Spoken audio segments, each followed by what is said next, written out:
নমস্কার বন্ধুরা, আজকে আমি তোমাদের সঙ্গে শেয়ার করতে চলেছি হুকের ঘর সেলাই করা। তো দেখো আমি কিভাবে হুকের ঘর সেলাই করছি। খুবই সহজ, একবার দেখলে আশা করি আর কোনো সমস্যা হবে না। আমাদের সুতোটা একটু মোটা করে নিতে হবে। তারপর দেখো আমি কিভাবে করছি। এরকম করে দুবার আমরা ঘরটা করে নেব। খুবই ইজি, একবার যদি দেখো তাহলে কোনো সমস্যা হবে না, তোমরা সবাই করতে পারবে।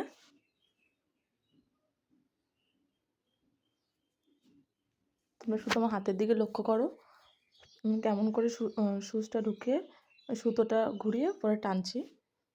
খুবই সহজ আর খুব সুন্দর হয় এই ঘরটা।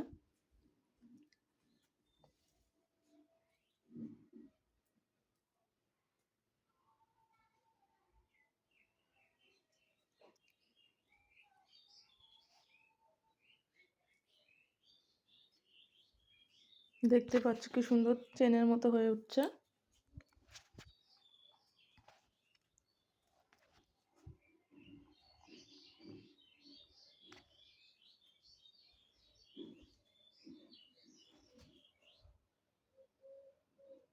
আমাদের ঘরটা করা হয়ে গেল।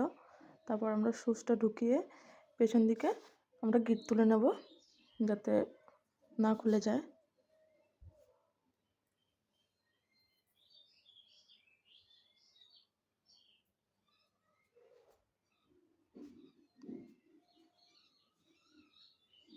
হয়ে গেলে সুতোটা কেটে দেবো।